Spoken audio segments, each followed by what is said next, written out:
एक बार की बात है, ग्रीको रोमन एम्पायर में एक स्लेव था, एपिक्टेटस। एपिक्टेटस बड़े ही क्रूअल मास्टर के अंडर काम कर रहा था, बहुत ही cruel. And in this process once Epictetus was subjected to torture. उसके मालिक ने क्या किया, उसका पैर लिया, एक टॉर्चर मशीन में फंसाया और उसे मरोड़ने लगा।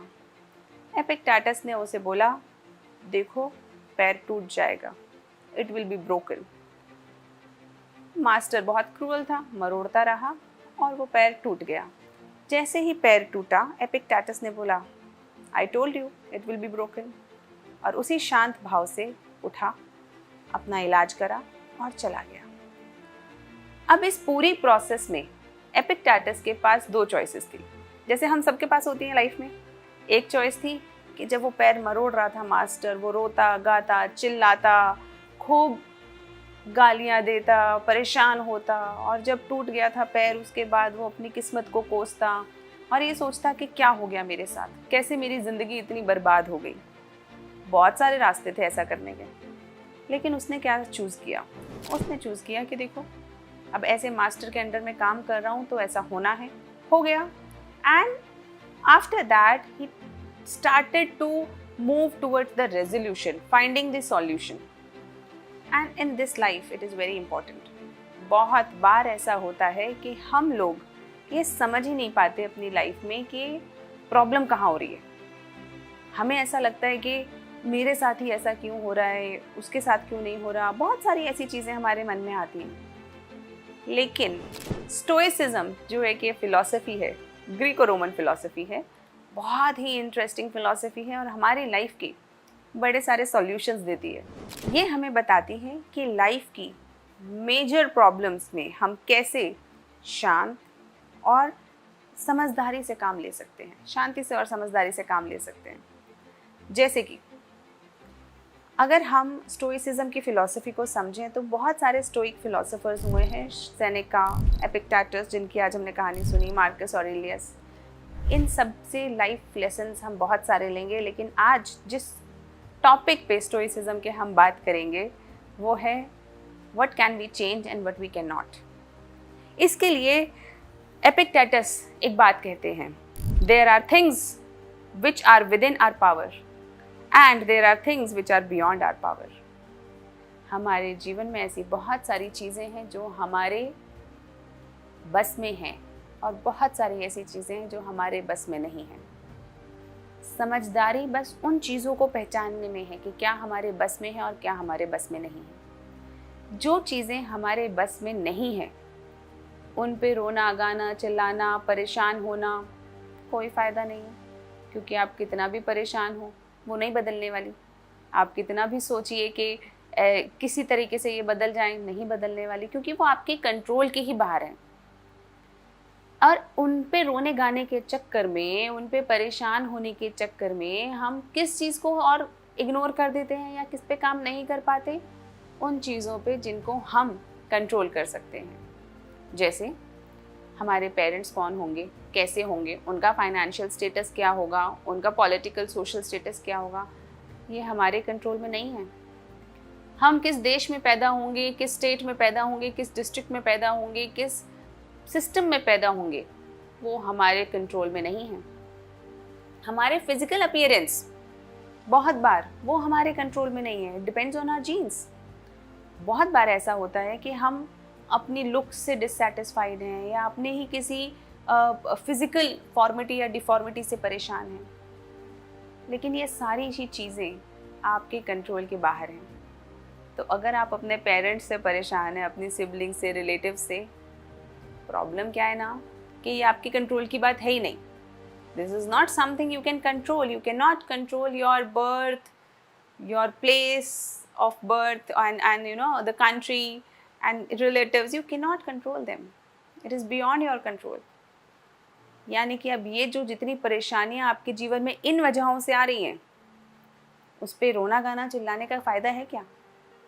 कोई फ़ायदा नहीं है। यानी कि अब हमें इन परेशानियों को डील कैसे करना है ये सोचना है, क्योंकि fate is fixed. Another very important question और understanding of this topic is given by Marcus Aurelius. He gives a very important concept of amor fati. What is amor fati? It is the acceptance of fate, destiny. यहाँ पे मैं किसी superstitious destiny या किस्मत की बात वैसे नहीं कर रही हूँ, लेकिन ये जो चीज़ें हैं जो हम चेंज नहीं कर सकते हमारे आसपास हमारी लाइफ में, वो एक तरीके से हमारी फेट या डेस्टिनी बन जाती हैं. सो मार्कस ऑरेलियस सेज कि ये जो हमारी फेट वाला जो कंपोनेंट है ना, इसको हमें एक्सेप्ट करके बेस्ट यूज़ करना है. बेस्ट यूज़ मतलब अगर आप एक्सेप्ट नहीं करेंगे तो हमेशा लड़ते रहेंगे. तो सबसे पहले तो एक्सेप्ट कर लीजिए, this is what is, and then start to gradually improve your situation one by one bit by one bit. यानी कि इन सब के अंदर भी जो चीज़ें आप चेंज नहीं कर सकते, उसमें भी कुछ कंपोनेंट है जो आप चेंज अपने लेवल पे कर सकते हो, जो आपके कंट्रोल में है. जैसे आपके पेरेंट्स ने आपको क्या कहा, यह आपके कंट्रोल में नहीं है, लेकिन आपने कैसे रिएक्ट किया यह आपके कंट्रोल में है. आपके रिलेटिव्स ने क्या ताना मारा, आपको क्या कह दिया, क्या डीमोटिवेशन दिया, आपको हैरेस किया, आपको सरकाज़म में बात करी, ये सब उन्होंने किया, वो आपके कंट्रोल में नहीं है. लेकिन क्या आप उनके सरकाज़म से, हैरेसमेंट से दुखी होकर अपना रास्ता बदल गए, या फिर आपने वहीं पर अपने एटीट्यूड से समझा मैं इस चीज़ को चेंज नहीं कर सकता, लेकिन मेरे कंट्रोल में क्या है, मेरे कंट्रोल में मेरी मेहनत, मेरा पाथवे है. तो अगर आपने उस चीज़ पर काम करना जारी रखा जो आपके कंट्रोल में है, और उस चीज़ से दुखी नहीं हुए जो आपके कंट्रोल में नहीं है, that is stoicism. And most of the times you will realise लोग अनसक्सेसफुल इसलिए नहीं हैं क्योंकि वो काम नहीं कर रहे, या मेहनत करना नहीं चाहते, या उन्हें रास्ता नहीं पता. बहुत बार बहुत सारे लोग मेहनत वहाँ कर रहे हैं जहाँ उनके कंट्रोल में बातें हैं ही नहीं. यानी कि हम अपने पेरेंट्स को बदलने की कोशिश कर रहे हैं, फ्रेंड्स को बदलने की कोशिश कर रहे हैं, हस्बैंड को, वाइफ को बदलने की कोशिश कर रहे हैं, बच्चों को बदलने की कोशिश कर रहे हैं, हम अपनी सोसाइटी को बदलने की कोशिश कर रहे हैं, या फिर हम उन एस्पेक्ट्स पे परेशान हो रहे हैं, फाइनेंशियल एस्पेक्ट्स पे, सोशल एस्पेक्ट्स पे, जो हमारे कंट्रोल में है ही नहीं.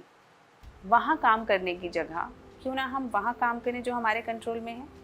जैसे हम अपने पेरेंट्स को क्या रिएक्शन दे रहे हैं, हम रिलेटिव्स को क्या रिएक्शन दे रहे हैं, हम अपनी फाइनेंशियल स्थिति सुधारने के लिए क्या कर रहे हैं. Are we going to make a career, how, अगर हम उस पर बात कर रहे हैं, that is important. So we have to understand and differentiate what we can control and what we can not. क्योंकि हम सब कंट्रोल करने के चक्कर में जब जाते हैं तो क्या होता है, हम कुछ भी कंट्रोल नहीं कर पाते, क्योंकि कुछ चीज़ें हमारी क्षमता के बाहर हैं.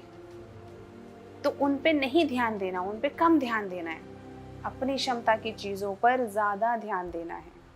एक और इसमें एक एग्जाम्पल मैं आपको बताती हूँ, बड़ा ही अच्छा एग्जाम्पल है. विक्टर फ्रैंकल की एक किताब है, मीनिंग ऑफ लाइफ. बड़ी इंटरेस्टिंग किताब है. हॉलोकॉस्ट सर्वाइवर थे विक्टर फ्रैंकल. उन्होंने अपनी किताब में एक बात कही है. उन्होंने कहा, हमारे साथ क्या होता है ये हम कंट्रोल नहीं कर सकते, लेकिन ज़िंदगी के प्रति हमारा जो एटीट्यूड है उसे हम कंट्रोल कर सकते हैं, कि हम उस पर कैसे रिस्पॉन्ड करेंगे. Very important choice to make, very very important choice. यानी उन्हीं के साथ, विक्टर फ्रैंकल के साथ, बहुत सारे ऐसे हॉलोकॉस्ट विक्टिम्स थे. जब वो इम्प्रिजन हुए, जब वो कॉन्सेंट्रेशन कैंप्स में गए, तब वो इतना परेशान हो गए कि उनकी स्पिरिट ही टूट गई, उनकी आत्मा ही थक गई, परेशान हो गई. उन्होंने जीने के सब उम्मीद छोड़ दी. उन्होंने अपनी एक, जिसे कहना चाहिए ना, पूरी एग्जिस्टेंस ही खतरे में डाल दी. वो विक्टिम्स जो इतने दुखी हो गए, इतने परेशान हो गए कि बेजार हो गए ज़िंदगी से ही. और बहुत सारे इंस्टांसेस में वो या तो बीमारियों से मर गए, या फिर उन्हें ही नाजियों ने जल्दी ही एक्सटर्मिनेट कर दिया, क्योंकि कहीं ना कहीं जो एक्सटर्नली चीज़ें हो रही थी वो उसको मन में बैठा लिया और उसी से अपने आप को जज करने लगे। उसी जगह पर विक्टर फ्रैंकल जैसे लोग भी थे और भी कुछ अच्छे, जिसे कहना चाहिए स्पिरिटेड, स्ट्रॉन्ग, हमारे स्टोइक अंडरस्टैंडिंग वाले विक्टिम्स थे। सिचुएशन उनके लिए भी सेम थी, बिल्कुल सेम, लेकिन कहीं ना कहीं उन्होंने ये चॉइस करी कि हम अपने एटीट्यूड को नहीं डिग्रेड होने देंगे, हम अपनी आत्मशक्ति को कम नहीं होने देंगे, हम अपने जीने की इच्छा को कम नहीं होने देंगे। उस बुरी सिचुएशन में भी वो एक अच्छा एटीट्यूड लेके चलने की कोशिश करते रहे, क्योंकि उनके हाथ में क्या था उस वक्त सिवाय अपना एटीट्यूड मेंटेन करने के। उन्होंने मेंटेन किया, वहाँ पर भी ह्यूमन रिलेशनशिप्स बनाए, वहाँ पर भी अपनी स्पिरिट्स को हाई रखा कि एक दिन हम छूटेंगे, एक दिन हमें आज़ादी मिलेगी, जिस दिन आज़ादी मिलेगी ऐसा करेंगे वैसा करेंगे। कहीं ना कहीं उन्होंने अपने एटीट्यूड को पॉजिटिव बनाए रखा, वेरी इंपॉर्टेंट। तो कई बार हम ऐसी सिचुएशंस में आते हैं जब कोई रास्ता नज़र नहीं आता, और उस वक्त पे हमें ये ध्यान रखना है, क्या हमसे बुरी सिचुएशन में भी लोग थे और तो निकल गए। जब विक्टर फ्रैंकल एक कॉन्सेंट्रेशन कैंप से बच के बाहर आ सकते हैं, अपना एटीट्यूड उस वक्त भी चूज कर सकते हैं। कॉन्सेंट्रेशन कैंप, आप समझ रहे हैं, physical torture, mental torture, emotional torture की हद।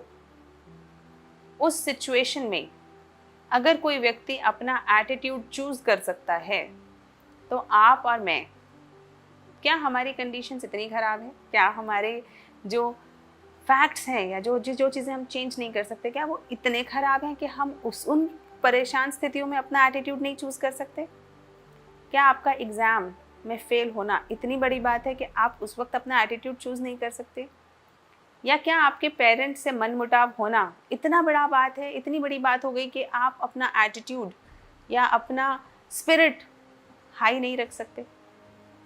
यानी कि हमें ये बात समझनी होगी कि बहुत सारी चीज़ें हैं जो हम चूज़ नहीं कर सकते, लेकिन एक चीज़ जो हम चूज़ कर सकते हैं, और उसकी ताकत ईश्वर ने, प्रकृति ने, समय ने हमें ही दी है।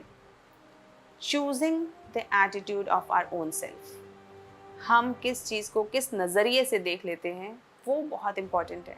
जैसे ऐसे बहुत सारे लोग मिलेंगे, सेम कंडीशन, दोनों बच्चे फेल हुए, एक बच्चा कह रहा है कि मैं तो बर्बाद हो गया, अब बिल्कुल बेकार हो गया, अब मैं क्या करूं लाइफ के अंदर, और वहीं उसने अपने आप को डिप्रेशन का शिकार कर लिया, और उस डिप्रेशन के शिकार होने से पूरी लाइफ तबाह हो गई।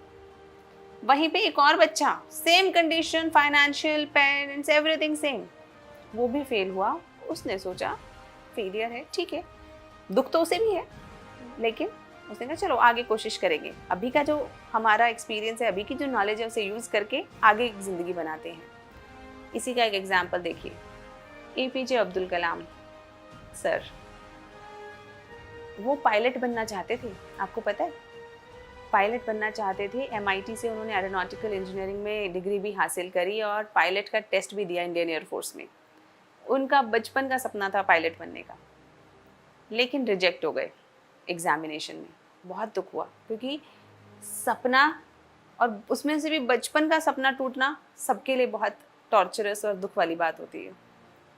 लेकिन उसके बाद भी उन्होंने हिम्मत नहीं हारी। उसके बाद उन्होंने अपने आप को ये नहीं बोला कि अरे मैं तो मछुआरे का बेटा हूँ, मेरा उन्होंने इस वजह से रिजेक्ट कर दिया मुझे, या उस वजह से रिजेक्ट कर दिया, या मेरे पास अगर ये बेहतर होता तो मैं ये कर लेता। उन्होंने ये सब बहाने नहीं करे। उन्होंने सिंपल सोचा ठीक है, इसमें नहीं हुआ, बट मेरे को एरोनॉटिक्स में इंटरेस्ट है, मैं उसी फील्ड के अंदर रिसर्च में काम करूँगा। वो मिसाइल प्रोग्राम के लिए DRDO में आ गए, और उसके बाद की कहानी तो हमें पता है, the missile man of India, the tag. Air force के पायलट तो बहुत रहे होंगे जिनके नाम भी हम शायद नहीं जानते, हमें नहीं पता कौन कौन पायलट्स थे, लेकिन आज हमें पता है कि missile man of India doctor APJ Abdul Kalam हैं। वो प्रेसिडेंट बने। यानी कि फेलियर में भी हमारा एटीट्यूड बहुत कुछ डिफाइन कर देता है। Therefore, understanding stoicism is all about recognizing two things: simple, I will just simplify the message. Stoicism का पहला लेसन है to understand what we can control, what we can not. आपके साथ कोई भी स्थिति है, उसे कंट्रोल और नॉन कंट्रोल की कैटेगरी में आप देखिए। If you can not control, then do not be sad, do not be irritated with it, do not be worried about it. You cannot change it. It is there. And if you know it cannot be changed, you try to, अगर आप उसे avoid कर सकते हैं avoid करें, उसे modify कर सकते हैं modify करें, अगर possible है तो, और नहीं कर सकते तो उसे accept करके चलने दें जैसा चल रहा है। आप उस चीज़ पे काम करें जो आप चेंज कर सकते हैं। आपका एटीट्यूड, आपका हार्डवर्क, आपका बिलीफ सिस्टम, आपकी साइकोलॉजी, उस पे काम कीजिए। Because the events can be many, whatever happens to you can not be controlled, the circumstances can not be controlled, but what can be controlled? Your own attitude and behaviour towards that thing. आपका reaction control किया जा सकता है, और किसके द्वारा? आप ही के द्वारा। So focus there. Stoicism lesson number 1. For future lessons, we'll continue.